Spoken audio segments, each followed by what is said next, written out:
oduu teenyaa jalqabaatiin ji'oottan dabreef Waashingtan kan turan Ameerikaatti ambasaadarri Itoophiyaa yeroo jalqabaatiif pirezidaantii Ameerikaa Doonaald Tiraamp waliin wal arguun mari'atan. Mariin qondaalli olaanaan Itoophiyaa Tiraamp waliin godhe kun dhimmoota lama irratti xiyyeeffachuu hin oolu jedhame. Haala yeroo waliin wal qabatee bal'inaan dhageessu. Oduu biraatiin Iraan misaa'ila haayiparsoonik dabalatee waliigalaa misaa'iloota 400 ol Israa'elitti darbuun himame. Gama biraatiin Israa'el waraana Iraan irratti gaggeessaa jirtu irraa gara Turkiitti akka deebitu duulli banamnaan pirezidaantiin Turkii Recep Tayyip Erdogan deebi'ii hatattamaa kennan. Waraana amma Israa'elii fi Iraan jidduutti gaggeeffamaa jiru ilaalchisee hoogganaa olaanaan Iraan Ayatollah Ali Khamenei immoo deebi'ii kennaniin Israa'el amma booda daaraa goonaa jechuun waraanni guddaan kana caalaa hammaatu banamuuf akka jiru ibsan. Dubbii Ayatollahtii fi Erdogan dhimma waraana baha giddugaleessaa irratti gabaasa bal'aa qopheessine qabna. Oduu biraatiin miseensi koongiresii Ameerikaa labsii beekamtii Somaaliilaand jedhu koongiresii Ameerikaatiif dhiyeessuun dhaga'ame.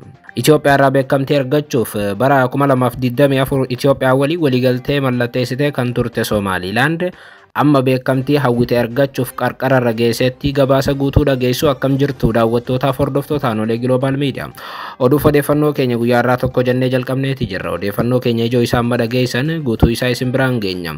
Haga xumura sagantaa keenyaatti dhaggeeffachuun yaada qabdan gara koomentiitiin nuuf barreessaa.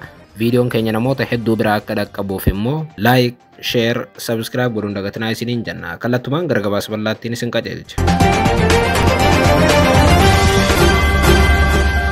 Oduu teenyaa jalqabaatiin ji'oottan dabreef Waashingtan kan turan Ameerikaatti ambasaadarri Itoophiyaa yeroo jalqabaatiif pirezidaantii Ameerikaa Doonaald Tiraamp waliin wal arguun mari'atan. Mariin qondaalli olaanaan Itoophiyaa Tiraamp waliin godhe kun dhimmoota lama irratti xiyyeeffachuu hin oolles jedhame. Ameerikaatti ambasaadarri Itoophiyaa Binnaal Andu'aalam pirezidaantii Ameerikaa Doonaald Tiraamp waliin marii jalqabaa Waayit Haawusitti gaggeessuu isaanii Ministeerri dhimma alaa Itoophiyaa beeksise. Ministeerichi ibsa irra ganama baaseen ambasaadarichi Waayit Haawusitti simannaan diippiloomaasii kan taasifameef yoo ta'u, kunis hariiroo yeroo dheeraa Itoophiyaa fi Ameerikaa jidduu jiru caalaatti kan calaqqisiisu ta'uu ibse Ministeerri dhimma alaa Itoophiyaa. Ministeerichi mariin kun jalqabbii mariiwwan gara fuula duraa godhaman ta'uus ibseera. Akkasumas ammoo nagaa fi misooma diinagdee dabalatee tumsa cimsuudhaaf ga'umsa daangaa hin qabne kan agarsiisu ta'uu hubachiise. Suuraaleen ministeerichi qoode akka agarsiisutti ambasaadar Binnaal Andu'aalam yeroo kanatti pirezidaantii Tiraampiin ala ministeera dhimma alaa biyyattii Maarko Ruubiyoo waliinis wal arganiiru. Akkuma beekamu ji'a tokko dura Maarko Ruubiyoo Itoophiyaa daawwachuuf turan. Haa ta'u malee Itoophiyaa daawwachuudhaaf beellama qabatanii beellama san haquun ni yaadatama. Mariin amma qondaalli Itoophiyaa kun Tiraamp waliin godhe dhimma lama irratti xiyyeeffachuu akka hin oolle ibsame. Inni jalqabaa bulchiinsi Tiraamp Itoophiyaa dabalatee lammiileen biyyoota 36 Ameerikaa akka hin seenne dhoorkuuf yaada akka jiru tibbana Washington Post sanada keessoo ministeera dhimma alaa Ameerikaa irraa argadheera jechuun gabaasee ture. Dhimmi lammiilee Itoophiyaa Ameerikaa irraa ugguru kun guutummaatti dhiibbaa diippiloomaasii cimaa Itoophiyaa irratti waan qabuuf mootummaan Itoophiyaa dhimma kana irratti Tiraamp faana marii godhuuf dirqamuu akka danda'u ibsameera. Gama biraatiin marii mootummaan Itoophiyaa Tiraamp waliin amma godhe kun dhimma Ijiptii fi Itoophiyaa Tiraamp tibbana kaasan ta'uu akka danda'us ni tilmaamama. Guyyaa lama dura Doonaald Tiraamp ergaa dabarseen waggootaaf wal dhabanii kan turan Itoophiyaa fi Ijiptii yookaan Masri jidduutti nagaa buusuu katabanii turan. Dhimma hidhaaromsaatiin jarri wal dhabuus ani araarsuu danda'eera jechuun Doonaald Tiraamp katabuun namoota siyaasaa Itoophiyaa biratti falmii kaaseera. Bara 2020 hidhaaromsaa Ijiptii akka diiduuf waamicha kan godhan Tiraamp dhimma Itoophiyaa irratti amma immoo oduu sobaa qoodaniiru jechuun qaamonni siyaasaa mootummaa dabalatee hedduun yaada kennaa turan. Mootummaan Itoophiyaa barreeffama guyyoota lama dura Doonaald Tiraamp Tiruus irratti barreesse kanaan wal qabatee Tiraamp waliin mari'achuu akka hin oolles himameera. Haa ta'u malee ambasaadar Binnaal maal waliin mari'atan kan jedhu bal'inaan ammayyuu ifa hin goone.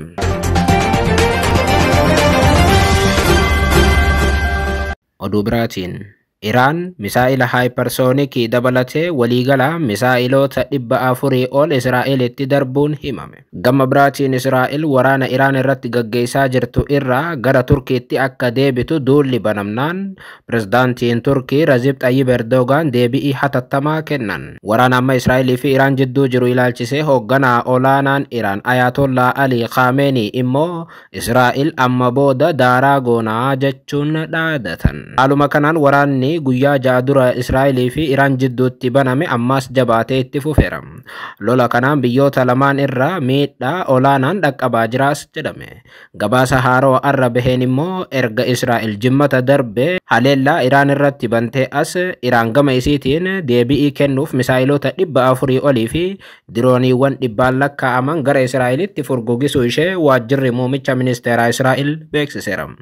Misaa'iloonni kun hypersonic faataa dabalatee akka ta'e ibsame. Haleellaan kun guutuu Israa'el keessatti iddoowwan 50tti dhiyaatan kan barbadeesse ta'uu waajjirri ministeera muummee Israa'el hubachiiseera. Haleellaa Israa'el keessatti Iraan gaggeessaa jirtuunis namoonni ajjeefamanii gama biraatiin immoo namoonni 800 ol akka madaa'an gabaasni waajjira ministeera muummeetii ba'e kun ni agarsiisa. Kana malees haleellaa kanaan namoonni 6,000 ol qeef qabeenya isaaniirraa akka buqqa'an waajjirri ministeera muummee Israa'el mirkaneesseera. Haaluma wal fakkaatuun jimmata dabre irraa eegalee Israa'elilleen haleellaa wal fakkaatu Iraan keessatti gaggeessaa jirtuun yoo xiqqaate namoota naga'aa 224 ajjeesuu aangawoonni Iraan himaniiru. Kumootaan kan lakkaa'aman immoo miidhamanii hospitaala seenaniiru jedhan aangawoonni Iraan. Waraana biyyoota lamaaniitiin namoonni Iraan irraayis Israa'el irraayis ajjeefamaa jiru. Biyyoota lamaan irraa ammoo irra caalaatti namoonni ajjeefamaa jiran namoota naga'aati jedhame. Waraana amma Iraanii fi Israa'el jidduutti gaggeeffamaa jiru kanarratti hoogganaan Iraan immoo Israa'el akeekkachiisuu irratti argama. Waldhibdee guyyaa ja'affaa qabate kana booda ibsa kan kennan hoogganaa olaanaan Iraan Ayatollah Ali Khamenei haleellaan haga ammaa gaggeessine ni jalqabe malee kan dhumaatii miti jedhan. Yeroo Tiraamp hoogganaa kanaan harka kennadhu jechuun gaafatutti Ayatollaan immoo kuni qoosaadha jechuun deebisaa jira. Ayatollah Ali Khamenei ergaa gama miidiyaa hawaasaa isaaniitiin deddeebiin barreessaa jiraniin sirna shororkeessaa ziyoonistiidhaaf deebii cimaa ni kennina jedhan. Warra Israa'eliif gara laafina tokkollee hin qabnu jechuun waraana guddaa dhalachuudhaaf jiru akeekan. Ayatollaan barreeffama X irratti barreessaa jiruun cinaatti arruma daqiiqaa muraasa dura ibsa miidiyaa biyya keessaatiif kennaniin Ayatollah Ali Khamenei akkas jedhan. Humni waraanaa Ameerikaa waraana amma deemaa jiru jidduu kan galu taanaan shakkii tokko malee miidhaa dhinuu hin dandeenyeen Israa'eliif deebii kennina jedhan. Namoonni beekan Iraanii fi uummata ishee akkasumas seenaa ishee sirriitti beekuu kan jedhan Ayatollaan uummata kana doorsisanii afaan qabuun hin danda'amu jedhan. Sababni isaa lammiileen Iraan uummata harka kennatuu miti jechuun ifatti hooggantichi dubbatan. Biyyi teenya Iraan dhiiga Israa'el dhiyoo as dhuftee ganneeyxeef salphaatti hin dhiiftu kan jedhan Ayatollaan sarbama qilleensaa Israa'el biyya teenya irratti raawwatteefis deebii dachaa kennuuf qophaa'oodha jedhan.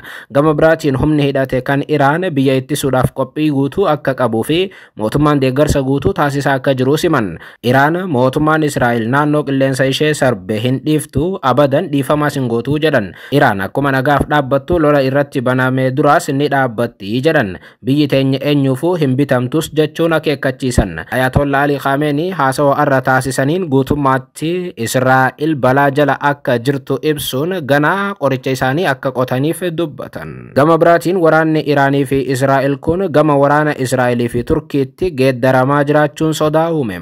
Yeroo waraanni Iraanii fi Israa'el hammaatee deemaa jirutti ammaas Israa'el karoora Turkii weeraruu akka qabdu akeekame. Guyyaa tokko dura pirezidaantiin Turkii Recep Tayyip Erdogan abbaan tokko biyya teenya rasaasa tokko itti dhukaasuu hin danda'u jechuun yoo ibsan, miidiyaaleen Israa'el garuu duula waraanni Turkii irratti garagaluu qaba jedhu eegalaniiru. Haaluma kanaan kaleessa galgala irraa eegalee chaanaaliin miidiyaa Israa'el 13 amma Gaazaa fi Iraan keessatti injifanneerra taphni dhumaa Turkii waliin ta'uu qaba jechuun duula waraanaa haarawaa Turkii irratti akka labsamu propoogandaa eegale. TV'n kun irra deddeebi'iin Turkiin diina Israa'el ta'uu ibsuun biyyi Israa'el amma waraana Iraan irraa gara Turkiitti akka deeffattu gabaasa hojjechuu irratti argama. Pirezidaantiin Turkii Recep Tayyip Erdogan immoo guyyaa tokko dura eenyullee Turkiyyee haleeluu hin danda'u erga jedhanii booda kaleessa galgala marsaa sadaffaatiif erga dabarsaniin Netanyaa'uun giddu galeessaa nagaa dhoorkaa jira, ammallee nagaa dhoorkuu qofa otoo hin taane biyyoota hunda weeraree waliin ga'uu barbaadaa jechuun barreessanii turan. Kanaaf ammoo Turkiyyeen dhimmicha salphaatti hin ilaaltuu jedhan Erdogan barreeffama barreessaniin. Kun kanaan osoo jiru odeeffannoo daqiiqaa muraasa dura baheen immoo jeneraalonni Turkii gurguddoon kaampii guddicha waraanaa isaanii akka ilaalan himameera. Kunis Turkiyyeen gama isiitiin haleellaa isii irratti raawwatamuuf deebii kennuuf qophaa'uu agarsiisaa jedhu xiinxaltoonni. Waldhibdeen Iraanii fi Israa'el jidduutti deemaa ture gama Turkiittis fuula deeffachuu irratti argamu. Yeroo dheeraadhaaf pirezidaantiin Turkii Recep Tayyip Erdogan Gaazaa keessatti yakka waraanaa Netanyaa'uun raawwatu balaaleffachaa turan. Oduu teenyaa xumuraatiin miseensi Koongireesii Ameerikaa labsii beekamtii Somaaliilaand jedhu Koongireesii Ameerikaatiif dhiyeessuun dhaga'ame. Seensaa bara 2024 Itoophiyaa irraa beekamtii argachuudhaaf waliigaltee mo'uu mallatteessitee kan turte Somaaliilaand erga yeroo sanaati ija addunyaa seentee ammallee waa'een beekamtii ishee bal'inaan kaafamuu itti fufeera. Haaluma kanaan Scott Perry miseensa mana maree Ameerikaa yookaan US Congress yoo ta'u labsii maqaan isaa Somaliland Independence Act jedhu mana maree Ameerikaatti dhiyeesseera. Kunis Washington biyyoota addunyaa keessaa Somalilandiif beekamtii kennuun isa jalqabaa akka ta'uuf agarsiisuufi jedhame. Perry'n miseensa paartii Riippaabilikaanii yoo ta'u dhimma kana ilaalchisee ergaa X gubbaatti katabeen ani ammatti labsii Republic of Somaliland Independence Act jedhu Koongireesii Ameerikaatiif dhiyeesseera jedhan.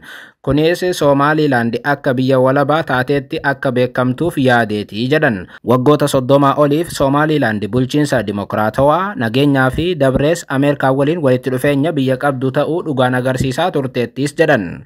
Ministeerri dhimma alaa Somaliland dhimma kanaaf deebii kenneen labsiin kun waraqaa ragaa waggaa 30f Somaliland nageenya, dimokiraasii fi tasgabbii naannichaa eeguu ishee mirkaneessaa jechuun Perry galateeffateera. Ministeerri dhimma alaa Somaliland akkuma beekamu Riippaabilikaanonni dimokiraatota caalaa Somalilandiif beekamtiin akka kennamuuf tattaaffii taasisaa turaniiru. Addatti ammoo bulchiinsi Donald Trump Somalilandiif beekamtii kennuuf guddoo socho'uu irratti argama. Labsiin wal fakkaatu akkanaa bara 2022 Koongireesii Ameerikaatiif dhiyaatee ture garuu deeggarsa guutuu miseensota mana maree Ameerikaa irraa hin arganne ture. Garuu amma erga pirezidaantii Donald Trump yeroo lammaffaatiif filatame Ameerikaa bulchuu eegalee qorattoonni akka jedhanitti labsichi carraa milkaa'uu ni qabu jedhan yookaan Somalilandiif beekamtii kennuun ammatti carraa bal'aatu jira.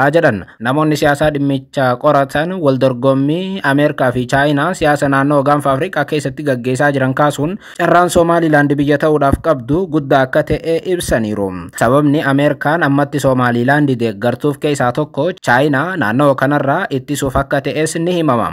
Namni labsii sana Koongireesiidhaaf dhiyeesse Perry'n illee ergaa isaa keessatti diinota alaa Ameerikaa dura dhaabbatan injifachuuf ammatti Somalilandiif beekamtii kennuun murteessaa akka ta'e kataban. Ergaan isaa diinota alaa jedhu kun guutummaatti Chaayinaa akka ilaallatu ni amanama. Chaayinaan ammoo mootummaa Moqaadishoo yookaan Soomaaliyaa cinaa dhaabbachuun akka Somaliland biyya walabaatti beekamtii hin arganne dura dhaabbachuu irratti argamti. Chaayinaan hagas mara Somaliland jibbitee osoo hin taane yookaan ammoo beekamtii dhorkachuu barbaaddee osoo hin taane dhimmi kun Taayiwaan waliin waan wal fakkaatuu fi jedhu xiinxaltoonni. Yeroo ammaa Taayiwaan akka biyya walabaatti of ibsiti akkuma Somaliland. Garuu Chaayinaan Taayiwaan biyya tiyya jechuun akkuma Soomaaliyaatti addunyaadhaan wal dura dhaabbachaa jirti. Haala amma deemaa jiru kanaan osoo Somaliland beekamtii argatte carraan Taayiwaan illee beekamtii argachuu caalaatti guddaadha. Haa ta'u malee garuu Taayiwaanii fi Somaliland ammallee dhimma beekamtii irratti garaagarummaa guddoo qabu. Taayiwaan hagamaatti biyyoota 13 irraa beekamtii akka argatte ni himama. Ameerikaa garuu hin dabalatu.